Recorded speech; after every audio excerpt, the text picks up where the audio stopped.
¿Es un grave pecado tatuarse? ¿Qué dice la Escritura? En el Nuevo Testamento no menciona nada sobre esto. Parece que queda a la elección del creyente. En 1 Corintios capítulo 8 y en Romanos 14, Pablo habla de manera magistral de este tipo de problemáticas. En la carta a los romanos está frente a dos grupos de personas. Unos dicen que pueden comer de todo, mientras que otro, que es de conciencia débil, solo come legumbres. Otro grupo hace diferencia de un día a otro, mientras que otro juzga todos los días por igual. En el verso 6 está esa estructura teológica y dice: el que hace caso de un día para el Señor lo hace, y el que no hace caso de ningún día para el Señor, para él no lo hace, etc. El tatuarse, queridos hermanos, no es pecado, pero a la hora de considerar hacerme un tatuaje, debería preguntarme: ¿este tatuaje puede glorificar a Dios? En Romanos 14:5 dice: cada uno esté plenamente convencido en su propia conciencia. Si deseas hacerte un tatuaje pero tu conciencia te acusa, entonces no te lo hagas, porque en la falta de convicción hay pecado. Pero si tu conciencia no te acusa y crees que ese tatuaje puede bendecir a Dios, o no atenta contra Dios, o no hay una negra intención contra Dios y su verdad, hazlo.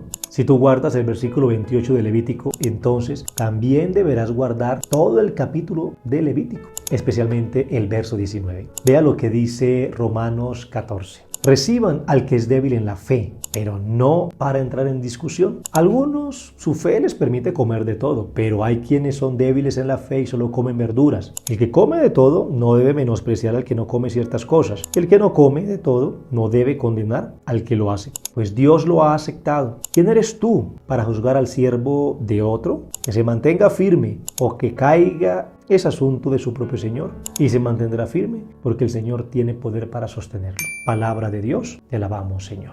Hay sacerdotes muy tradicionales en muchas cosas, y hay otros que son muy modernos en otras cosas. Yo deseo encontrar sacerdotes normales que practiquen la justicia y, sobre todo, en estas cosas. No debemos transmitir prejuicios personales a la norma. Ejemplo, algo muy personal. Yo tengo muchos amigos y tengo amigas que tienen tatuadas hasta las cejas y son excelentes seres humanos, excelentes personas, nobles, amorosos, respetuosos, profesionales, aman a los animales, respetan a toda persona. Pero también he conocido gente sin un solo tatuaje, pero son verdaderos demonios, una vergüenza total. El tatuaje en sí mismo no es pecado. ¿Cuál es el sentido de pensar eso? Sin el catecismo de la Iglesia Católica en ningún lado, ni en la Sagrada Escritura afirma que el tatuaje sea pecado. Son solamente prejuicios humanos, prejuicios culturales. ¿Sabe qué es grave? Manipular las Escrituras, eso sí es grave, a nuestro propio acomodo, para señalar, para condenar a otros. Vea lo que dice Levítico 19:28. No haréis incisiones en vuestra carne por los muertos, ni os haréis tatuajes. Hagámonos una pregunta. ¿Hasta cuándo el libro de Levítico rige para el católico? Porque si rige para nosotros y citamos un versículo aislado, entonces también debemos citar otro, como por ejemplo el anterior. No rapéis en redondo vuestra cabellera ni cortéis los bordes de tu barba. Imagínate, anteriormente se les pedía a los sacerdotes no dejarse crecer la barba porque era una actitud de ser una persona dejada. Tanto así que ni el cabello ni la barba, porque era considerado algo indeseable. Solo prejuicios. Hoy hay sacerdotes y obispos con barba larga, pero también hay clérigos con cabello largo, y eso no es problema. Para resumir, hermanos, no leamos textos bíblicos para justificar prejuicios personales o culturales. El libro de Levítico forma parte de la Torá para el pueblo de Israel. Los cristianos no nos rige el libro de Levítico. Las normas del libro de Levítico no rigen la vida de los cristianos. Y 3, no caigamos en la manipulación de los textos bíblicos, sacándolos de contexto, con lo que enseña Pablo que nuestro cuerpo es templo del Espíritu Santo. Por ejemplo, en la primera epístola de Pablo a los Corintios, en el capítulo 6, versículo 19, dice lo siguiente: ¿O no sabéis que vuestro cuerpo es santuario del Espíritu Santo que está en vosotros y habéis recibido de Dios y que no os pertenecéis? Afirmar que porque mi cuerpo es templo del Espíritu Santo no se puede tatuar es sacar de contexto un texto. Pero entonces, ¿de qué está hablando San Pablo en la carta a los Corintios? Pues leamos el versículo anterior.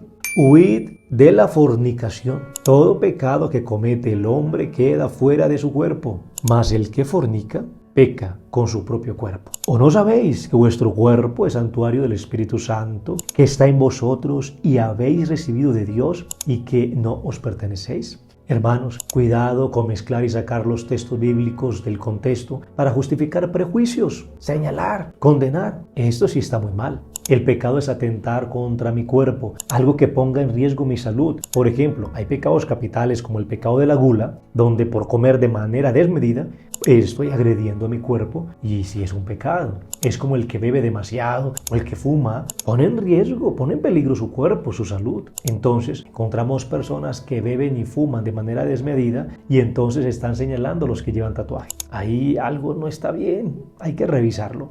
No estoy diciendo que deban tatuarse, estoy diciendo que debemos tener cuidado con el prejuicio. Pecado sería tatuarse el nombre de mi pareja para luego tener que terminar con ella y borrármelo. Bueno, ahí sería otro pecado, ¿no? Como el de ser mensos o tatuarnos objetos con carácter satánicos o inicuos. No lo aconsejo. Tú eres libre, pero ten cuidado de lo que te pones. Yo he escuchado que consagran la tinta al demonio y a otras cosas. Hay que saber qué se pone y dónde. El padre Gabriel Amors, exorcista del Vaticano, le afirmaba que el demonio decía que el tatuaje es pecado. Pero la pregunta que debemos hacernos es, ¿le creemos al demonio que es el padre de la mentira y astuto por excelencia? ¿O le creemos a la Escritura que nos invita a cuidarnos desde adentro? Pues lo que está dentro es lo que contamina, más no lo externo.